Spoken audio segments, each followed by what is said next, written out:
खबरदार, कोई गलती की तो सख्त नताइज भुगतना पड़ेंगे। Field marshal general Asim Munir का मक्कार भारत को फिर दो टोक पैगाम। पाक बहरिया के पासिंग आउट परेड से खिताब में कहा, भारत मुतकबराना और जारहाना रवैये का मुसलसल मुजाहरा कर रहा है। अगर दुश्मन ये समझे कि पाकिस्तान अपनी खुद मुख्तारी पर हमले को बर्दाश्त करेगा तो ये खतरनाक गलत फहमी होगी। भारत अपनी फौजी ताकत, कौम परस्ती, जारी स्ट्रेटेजिक अहमियत से सियासी फवायद हासिल करना चाहता है। हम कौमी ताकत में मुसलसल इजाफा कर रहे हैं। अगर कोई दुश्मन हमारी खुद मुख्तारी को चैलेंज करता है तो उसके नताइज की जिम्मेदारी उसी पर होगी और वो पूरे खित्ते के लिए खतरनाक हो सकती है। उनका कहना था, बहरी जंग का मैदान तेजी से तब्दील हो रहा है और हमें इससे हम आहंग होना होगा। पाकिस्तान के लिए एक मजबूत और मौसर मैरीटाइम फोर्स बरकरार रखना नागुज़ीर हो चुका है। आर्मी चीफ ने हालिया जंग में पाकिस्तान के हाथों भारत की शिकस्त का जिक्र करते हुए कुरान की आयत का हवाला भी दिया। कितनी ही बार ऐसा हुआ कि थोड़ी सी तादाद ने अल्लाह के हुक्म से बड़ी तादाद को शिकस्त दी और अल्लाह सब्र करने वालों के साथ है। कश्मीरियों की हिमायत जारी रखने के आज़म दोहराते हुए सिपाहसालार ने कहा, दुनिया को यह समझ लेना चाहिए कि जब तक मसला कश्मीर का मुनसिफाना और पुरअमन हल नहीं निकलता, जनूबी एशिया में कभी पायदार अमन कायम नहीं हो सकता। भारत कश्मीरियों की हिम्मत और हौसले को कभी पस्त नहीं कर सकती। उनका कहना था कि पाकिस्तान रोशन मुस्तकबिल की तरफ गामजन है।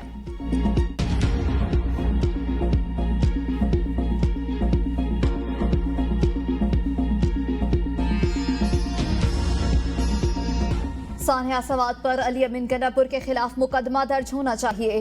गवर्नर खैबर पख्तूनख्वा फैसल करीम गुड्डी का अली अमीन से मुस्ताफी होने का मुतालबा। कहा, वज़ीर आला के खिलाफ इंक्वायरी होनी चाहिए। दरिया सवात में फंसे लोग मदद के लिए पुकारते रहे, 2 घंटे कोई मदद के लिए नहीं पहुंचा। जिम्मेदार कौन है? जाम भाग अफराद की FIR वज़ीर सयाहत के खिलाफ भी दर्ज होनी चाहिए। सूबे में अमन अमान की जिम्मेदारी सूबाई हुकूमत की है। KP में बल्दियाती इदारों को 1 रुपया नहीं दिया गया। सूबाई हुकूमत फंड्स आने के बावजूद आगे तकसीम नहीं कर रही।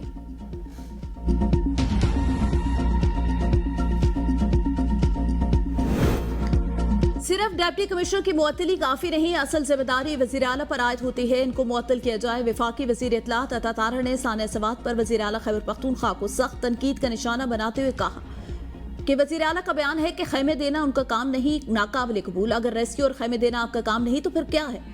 अता तारड़ ने कहा, PTI ने 12 साल में सवात के सियाहती इंफ्रास्ट्रक्चर को तबाह कर दिया। हेलीकॉप्टर सिर्फ बानी PTI के लिए दस्तयाब रहे, अवाम के लिए नहीं। रियासी अमलाक को नुकसान पहुंचाना बेहिसी की अलामत और ये सयाहत नहीं बल्कि तहरीक इंसाफ की कारकर्दगी की मौत है।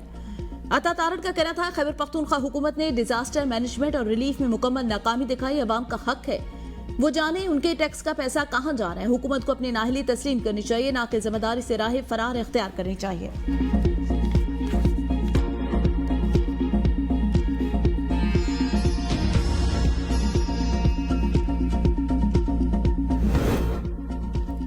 क्या मैंने सयाहों को तंबू देने हैं? वज़ीर आला खैबर पख्तूनख्वा अली अमीन गन्नापुर का सैलाबी रेले में बह जाने वाले खानदान के बारे में गैर जिम्मेदाराना बयान। अवाम का सख्त रद्द-ए-अमल। सोशल मीडिया सारफीन ने खैबर पख्तूनख्वा हुकूमत बिलखुसूस वज़ीर आला को तमाम डूबने वाले अफराद का कातिल करार दे दिया। अवाम ने सवाल पूछा, जब बानी PTI की बहन को रेस्क्यू करने के लिए हेलीकॉप्टर फौरी पहुंच सकता है तो पूरी दुनिया के सामने डूबने वाले खानदान को रेस्क्यू क्यों ना किया गया? खैबर पख्तूनख्वा को क्यों बेयारो मददगार छोड़ दिया गया है? क्या सिर्फ अशराफिया की जिंदगी ही अहम है?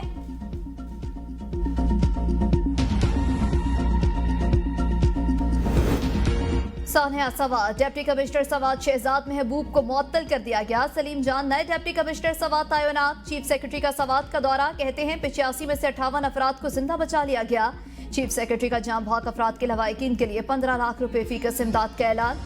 चीफ सेक्रेटरी की ज़ेर सदारत इजलास। रेस्क्यू 1122 को ड्रोन्स, लाइफ जैकेट्स, कश्ती और दीगर इमरजेंसी आलात की खरीदारी का हुक्म। दरिया किनारे कायम सेल शुदा होटल्स फौरन खाली कराए जाएं। रेस्क्यू टीमें 3 से 4 माह के लिए दरिया के किनारे मुस्तकिल तैनात हों। रिवर क्रॉसिंग पर बैरियर्स नस्ब किए जाएं। फ्लड अलर्ट फौरी जिले इंतजामिया तक पहुंचाने की हिदायत।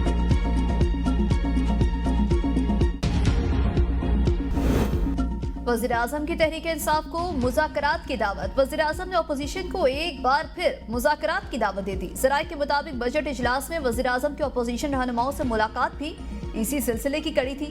वज़ीर आज़म ने अपोजिशन नशिस्तों पर जाकर बैरिस्टर गौहर और असद कैसर से मुलाकात की थी।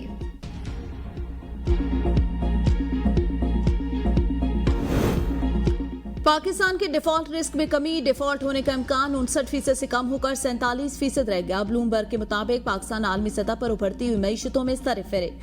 वज़ीर आज़म शहबाज शरीफ का पाकिस्तानी मईशत से मुतालिक ब्लूमबर्ग की रिपोर्ट पर इज़हार इत्मीनान। कहा रिपोर्ट में इस्लाहात, कर्ज अदायगी, मुआशी बेहतरी का एतराफ किया गया। आलमी मालियाती इदारे से कामयाब मुआहिदा, बरवक्त अदायगी हुकूमती पॉलिसियों का नतीजा है। मुआशी बेहतरी हुकूमती टीम की दिन रात की मेहनत का समर है।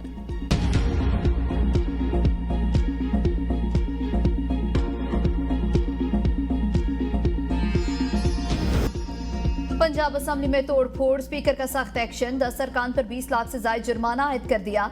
सरकारी अमलाक को नुकसान पहुंचाने पर 10 अरकान को 2,03,550 रुपए फीस अदा करने का हुक्म। नोटिफिकेशन के मुताबिक अदायगी 7 रोज में न करने पर Punjab government due recovery ordinance 1962 के तहत कार्रवाई होगी। वाकया 16 जून 2025 के इजलास में पेश आया। स्पीकर पंजाब असेंबली ने हर कीमत पर कानून की बालादस्ती कायम रखने का ऐलान कर दिया। जुर्माने की जद में आने वाले अरकान असेंबली में चौधरी जावेद कौसर, असद अब्बास, मोहम्मद तनवीर असलम, सैयद रिफत महमूद, मोहम्मद इस्माइल, शहबाज अहमद शामिल, इम्तियाज महमूद, खालिद जुबैर, राना औरंगजेब, मोहम्मद हसन अली का नाम भी फहरिस्त का हिस्सा। पंजाब असेंबली में एहतजाज पर पीटीआई के 26 अरकान मुअत्तल। इलेक्शन कमीशन को आज ही रेफरेंस भेजने का ऐलान। कवायद की संगीन खिलाफ वर्जी का इल्जाम। स्पीकर पंजाब असेंबली मलिक मोहम्मद खान कहते हैं कि अपोजिशन वाले बैलेट से नहीं जीते तो बुलेट का इस्तेमाल किया। क्या बानी पीटीआई को मैंने जेल में डाल रखा है? ऐवान में अपोजिशन अरकान का रवैया अफसोसनाक है।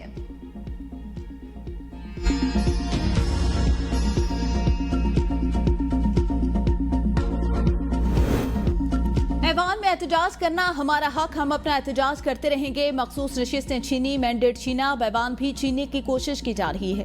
अपोजिशन लीडर मलिक अहमद खान भच्चर दीगर अरकान के हमरा मीडिया से गुफ्तगू। कहा स्पीकर की बहुत सी बातों का जवाब नहीं दूंगा क्योंकि स्पीकर की मजबूरी है।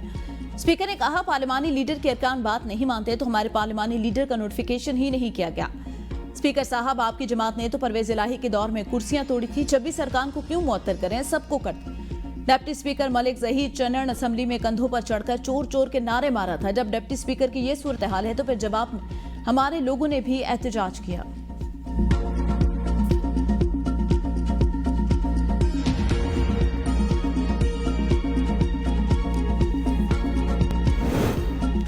वजीर आजम वीडियो लिंक के जरिए अदालत पेश न हो सके। बानी पीटीआई के खिलाफ शहबाज शरीफ के 10 अरब हर्जाना केस की समाअत बगैर कार्रवाई मुलतवी। वजीर आजम ने गुज़िश्ता समाअत पर कानूनी नोटिस और रसीदें जमा करा दी थी। बानी पीटीआई के वकील मोहम्मद हुसैन ने एतराजात पर मबनी अपना जवाब अदालत में जमा करा दिया। कानूनी नोटिस पर एतराज वजीर आला का दावा गैर मुअस्सर करार दिया।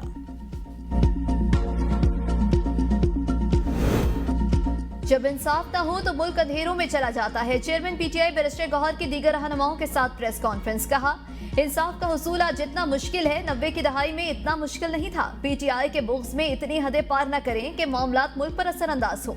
चीफ जस्टिस ऑफ पाकिस्तान से गुजारिश है कि इंसाफ फराहम करवाया जाए। इलेक्शन कमीशन ने 85 मेंबरान का नोटिफिकेशन 25 मार्च को जारी किया। हमारे एमएनए सुन्नी इत्तेहाद काउंसिल के साथ इल्हाक कर चुके हैं। इलेक्शन कमीशन हमारे एमएनएज और एमपीएस के नोटिफिकेशन जारी करे। शिबली फराज बोले फैसले पहले ही टीवी चैनल्स पर आ चुके होते हैं। हमारी लीडरशिप को जेलों में डाला गया। आइन को मुसलसल पामाल किया जा रहा है। पाकिस्तान मुसलसल तहरीक की जानिब जा रहा है।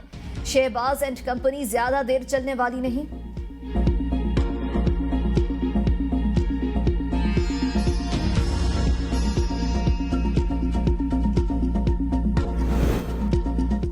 पीटीआई वाले अपने बानी को जेल में रखने में कामयाब हो गए। सेनेटर फैसल वावडा ने मखसूस नशिस्तों के हवाले से सुप्रीम कोर्ट के फैसले को कानूनी लिहाज से दुरुस्त करार देते हुए कहा पीटीआई का केस बहुत कमजोर था। इन्हें पता है कि बानी पीटीआई बाहर आ गए तो ये शक्लें नजर नहीं आएंगी। 2.25 साल पहले ही कह दिया था कि इस केस का फैसला यही होना है। मखसूस नशिस्तों का फैसला मुल्क में राय निजाम इंसाफ का मजाक उड़ाने के मुतरादिफ ये फैसला भुट्टो की फांसी के फैसले से भी ज्यादा बदतर साबित होगा। मुशीर इत्तलात खैबर पख्तूनख्वा बैरिस्टर सैफ का बयान। कहा 26वीं आईनी तरमीम ने ऐसे फैसलों की राह हमवार की। जाली हुक्मरानों ने एक शख्स से बुग़्ज़ दिखाते हुए निजाम इंसाफ को दांव पर लगा दिया। मुल्क में अब आइन और कानून नाम की कोई चीज बाकी नहीं रही। हम पर पहले भी जुल्म की तारीख रात मुसल्लत थी और अब भी है, लेकिन हम मुकाबला करेंगे। सलमान अकरम राजा कहते हैं अगर मखसूस नशिस्तें पीटीआई को मिल भी जाती और अगर निजाम बज़िद होता कि 27वीं तरमीम करवानी ही है तो उन्होंने जबर के जरिए करवा ही लेनी थी।